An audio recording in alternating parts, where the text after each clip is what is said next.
Hi guys, I'm Shmi. Hello and welcome back to the channel where today you join me at the Palm Beach International Raceway here in Florida for a bit of a drag race. So behind me we have my new Ford GT. We're also joined by Brooks from Drag Times with his previous generation GT. Now we're going to be putting the two cars head to head on the drag strip after taking them each out just for a bit of a drive to tell you what they've got under their sleeves. What we're looking at though is my completely stock new car that made 590 horsepower to the wheels. This though is the Heffner GT700. It measured 650 horsepower to the wheels thanks to a Heffner tune and also a Heffner exhaust. So we're going to see how this is going to go. I'm not sure that a new and old GT have at this stage been put head to head on a drag strip, but we're here with Brooks. He's a man who knows how this works. Let's then do this and see how it's going to go.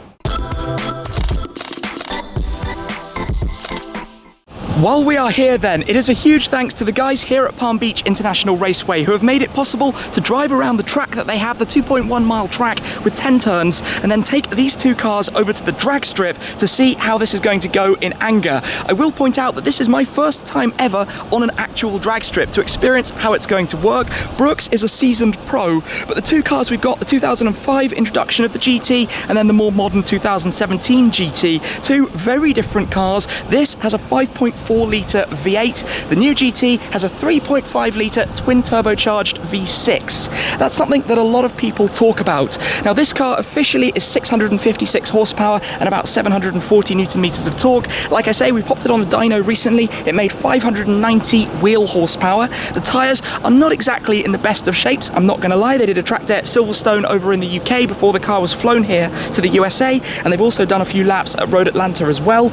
Brooks's car looking in a little bit more shape when it comes to the tyres, but a very, very nice car. I think an iconic style of spec, the bright red with the white stripes to my dark, almost pearlescent red with the gold stripes on it as well. Two very different cars though, but with much in common. You can see that when you look at the design of them. Take in the front ends, the headlight styles, for example, the way you have this consistent lip that runs all the way around the front, the way also you have a very long front end to the car, both in slightly different ways, slightly impractical. It's certainly been discussed. But first up, I think I'm going to jump on mine, take it out, we'll go see what the track is like, talk a little bit about the car and how exactly this is going to work.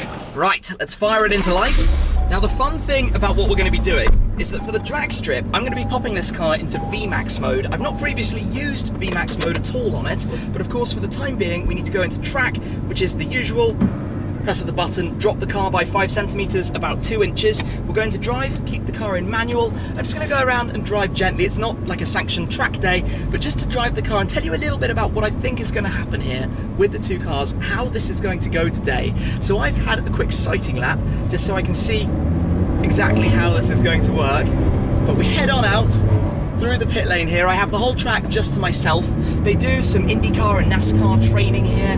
It's a small twisty track, and of course being in Florida it's actually quite flat because, well, there isn't really any elevation change here, so I can't drive flat out right now. But what I can do is tell you about the car, and this is a car, remember, that was built to go to the racetrack. It was built to be at home at the 24 hours of Le Mans. Ford introduced it back in 2016, actually 2015, but 2016 model year, to be a historical connection back to their 1966 story, the winning at Le Mans. Now the second generation GT, Brooks's car, was introduced to celebrate their 100th anniversary, so a slightly different proposition. That's a car with a manual gearbox and a very different drive to this, which is a car that sits completely flat thanks to its exceptional suspension system. Now this, like I said, isn't necessarily a drag racing car. It's not a car set up for the drag strip. It's a car with phenomenal aerodynamics, and just here you get a small sense of that when you're actually driving it. And I know you could skip ahead, by the way, to just jump straight to the race, but I want to tell you a bit more about what we're actually doing. We're going to run a couple of races head to head, and anybody who says, by the way, that this thing doesn't sound good has never driven one. The sound is pretty nice if you ask me, especially for a V6. Here we've got a small elevation change through some of the S's. I imagine that's a nice photo spot. But we're going to be doing the drag races, and I do think this is the first time that a new GT and an old GT have actually gone side by side. Just a small little spurt of the power there. You can get a feel, well, I know from my experience that this is going to be quick, and I can't wait actually to see what's going to happen. For now though, let's head back into the pits to catch up with Brooks and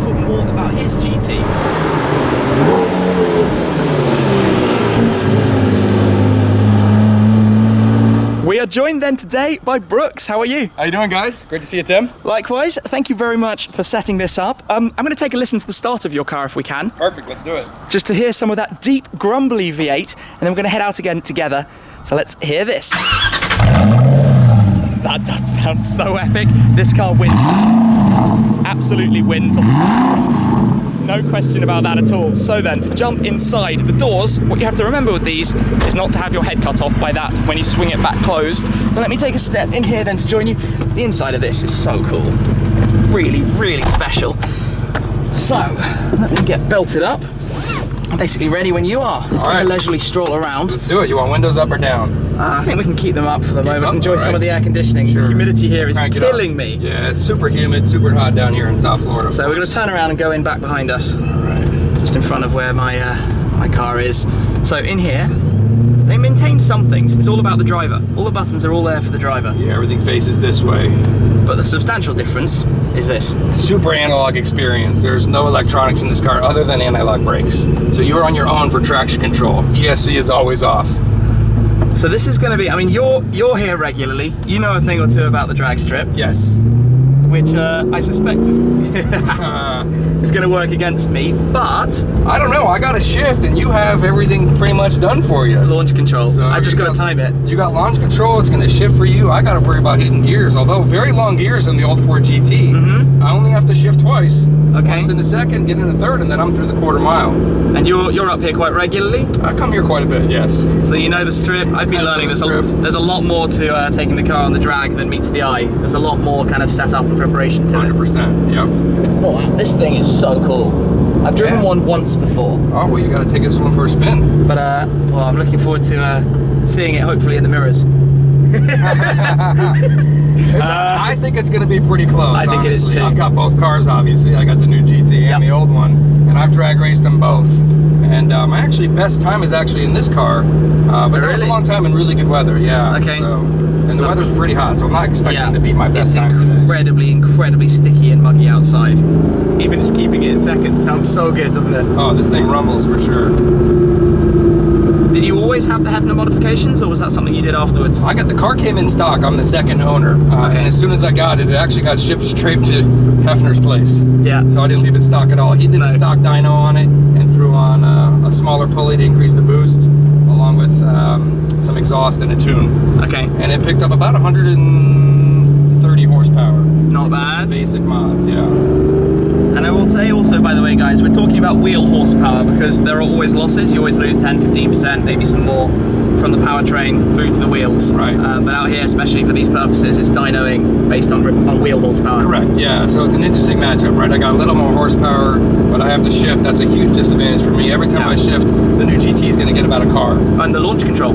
I got manual launch control over here. Yeah, you've got to get the car out of first gear and rolling. That's right. And I haven't actually drag raced this car in a couple of years. Okay. Well, maybe we'll have a few tester runs. Yeah. Probably for me too, to just get familiarized with what we're doing. The drag strip is just alongside the track here, which, like I said earlier, has been a very fun place to just cruise around. And as we go around the corner, when we hang to the left, we head back in towards the pit lane. And we pull back in, and that's where you see the aero of the new car. They are quite different things, these two. Oh yeah. That is race car, track car, aero. Yeah. This is brutish American supercar. Yeah, raw power. Raw power. I think you need one. I would love one. I would absolutely love to copy you and have the double GT garage. For now though, we need to take both of these cars over to the other side to get them lined up for the drag strips, and I nearly hit my head on the door panel. You really have to watch out for that.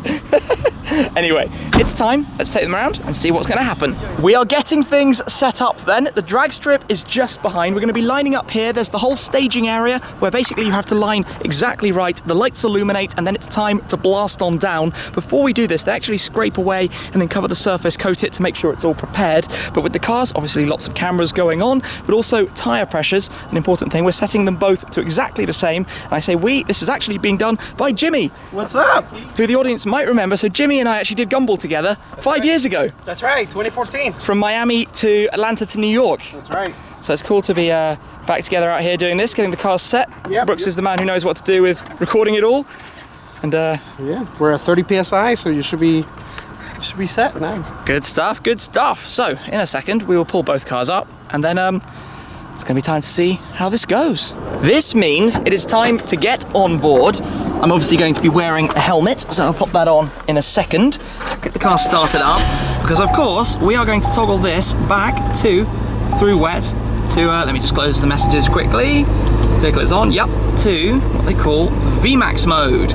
Now what happens in VMAX mode is the suspension drops, but the wing actually stays down, because of course having the wing up is additional drag when you're going in a straight line. Wings help with downforce for cornering, keeping the car more planted down to the ground. We do not want that. So what I have to do now actually is drive over some sort of speed, about 15 miles an hour, to actually get the wing to go back down, and then when it's down, we'll be good to go out onto the track. All right then, he is pulled up. I need to get a little bit of pace on, just to make sure that my wing goes down. There we go, that's happened as intended. So this is the staging part, where he, because he knows what's going on, is going to do, I think, a massive burnout, which is no doubt going to be incredibly cool.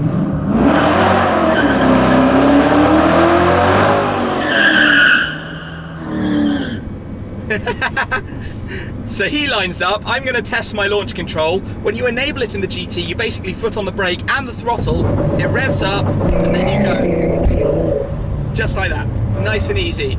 So then, Brooks is lining up.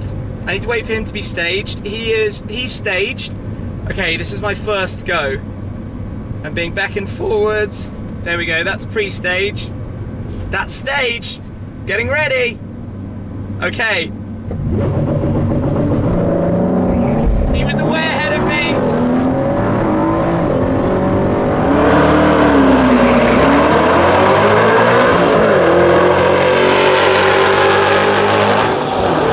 Wow, this is going to be fascinatingly close.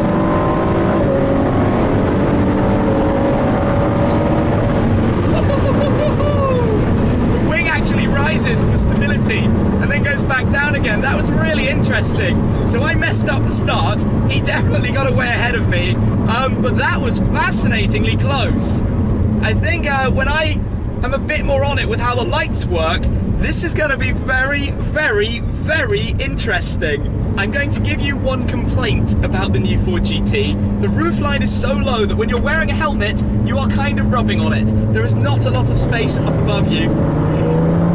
The noise of his car is so good, but we can see thunderstorms coming, so we want to crack on with this and make sure we get the shots before they completely arrive and rather close the track down. Of course, as soon as it rains, given the prep of the surface, that's game over. I've got the slips for the first run. He just beat me by about 0.15 of a second, and that of course was down to my slower reaction. I was 0.4 of a second slower than him off the line, which is quite a lot. So in theory, I can do this if I'm a little bit more on it.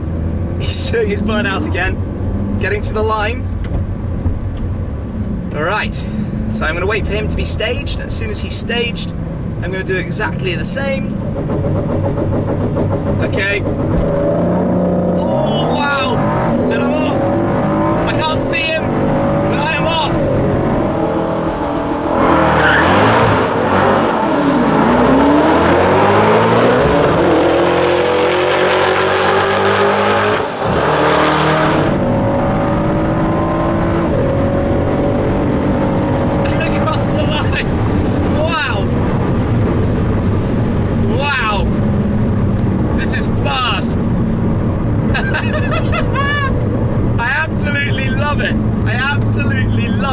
This is the really cool bit, when you can see what you ran. He got to 130 miles an hour, but was slightly quicker still. My time there was slightly slower than the fastest he did, just. It was like 0.01 of a second or something. So, what happens if I turn off the climate control? I don't know if that makes any difference at all doing this. But we're in VMAX, the wing is back down.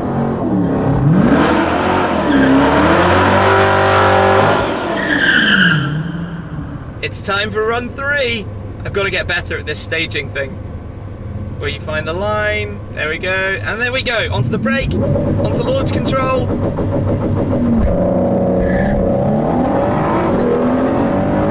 He got the jump slightly.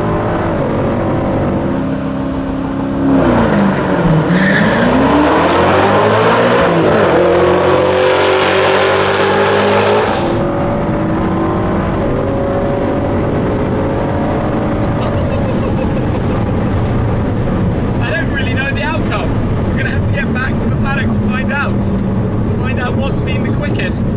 I don't know at this stage. I'm going to turn this back on though because it's way too humid. Wow. Oh, there we go. That's nice and cold air. We've got the slips for the last 2 runs. You are not going to believe these numbers. We're going to do one more though, and then I'm going to show you this. It is so close. Wait and see very shortly. Pre-stage and stage. Oh yes! We're away! Wow!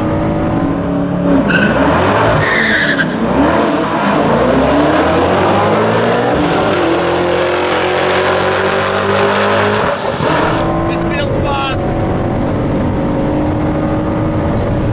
That felt really fast! It's all about reaction time. My reaction times are so much slower than Brooks's. I'm loving this. There's so much that happens in such a small amount of time. Obviously it all happens just like this, and it's done. 11 seconds later it's done. And we're not fully prepared, you know, I'm on low rear tyres in terms of tread. I've got pretty much a full tank of fuel, and I'm not exactly the most experienced person at this. But we're having a hell of a good time, and that's what it's about. All right, the thumbs are up. Means it's go time. Up to 40 miles an hour. And go.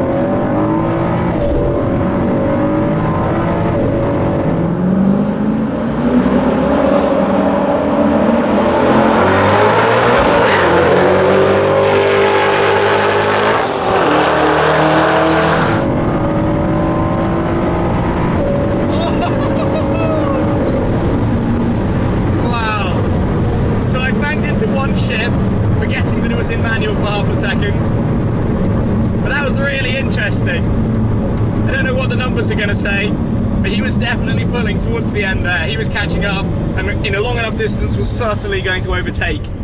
I'm not sure how much of that was down to my bad shift, but in any case, it was pretty cool. Well, in typical fashion, for this being South Florida, and for me being British wherever in the world I go, it is raining and we just had some thunder. Yeah, we got 5 races in. We did, and I'm loving looking at the slips. Of course, these are kind of boring for you now because you do it so often, but for me, this was my first ever time on the drag strip. You've been teaching me what to do. You did really well. And now we've got some really fascinating numbers, actually. These 2 cars were so close. Right, on the first run, I'm just going to show you guys here, you did an 11.076. Yes. Which I think was the fastest time that you got from there. I did on the 3rd run, and this is where it gets super, super close. Have a look at this. 11.073. Couple of 3,000ths of a second. Yes. 3,000ths of a second. Wow, that's close. Yeah. These 2 cars. I needed to shift a little faster. Yeah, I mean, to be honest, I don't have to do the work. I'm just launch control, brake release, go off. I actually haven't drag braked this car in about 3 years. And probably give you a few more, like 3 more runs, and you'll be way out in front, and it's game over for me. And then in the drag race, in the rolling race, sorry, they're all drag races. In the rolling race, we did 1 before the rain came down. You were literally 11,000ths of a second faster. Yeah, crazy. That's insanely close. But what you'll have noticed, guys, and you were just sort of saying, is that it was the kind of pulling up when in gear, shift dropping back a bit, and then when you pull back up again. It's a difficult balance when driving a manual car because you don't want to shift too fast because if you blow it, you're done. So, you know, I haven't raced this in a while. I kind of got to take it easy. But you could definitely see the advantage of the dual clutch. I mean, that thing just rockets ahead as soon as I have to let off the throttle because you got power the entire time. There's no back off when you shift. There's absolutely no back off. And it might just have stopped raining for 1 second. So just quickly around here, look at the 2 cars parked there. Just look at those 2 things. Amazing. To me, they are both, I mean, stunning in different ways. Like I talked about earlier, the previous gen GT, the first gen GT was, yes, a tribute to the 1960s GT40, but it was a car introduced for the 100th anniversary. Come have a look at this if you haven't seen this, guys. In the headlights, you literally have the shape of the lights, 100, 100. How cool is that? That is amazing. But what I also love is that then the new GT is just a completely different car, but this has been a fascinating experience for me. I'm going to keep a hold of these as a memento of my first run out here. Thank you very much for introducing me to the drag strip. Great to have you out. It's been absolutely epic. You like it? You going to do it again? Yeah. I can see why this works. I can see why it's addictive. We did come along to the test and tune day that they run here as well, but unfortunately the rain rather interfered with those plans. But if I can, more thunder in the background, if I can, I'm going to be back to do more of this because it's just addictive and challenging to get it right. It's not easy. No. You think that I know the comments. It's a lot are of gonna pressure. Say, it really is, well, right? The comments on these videos always say like the driver's rubbish.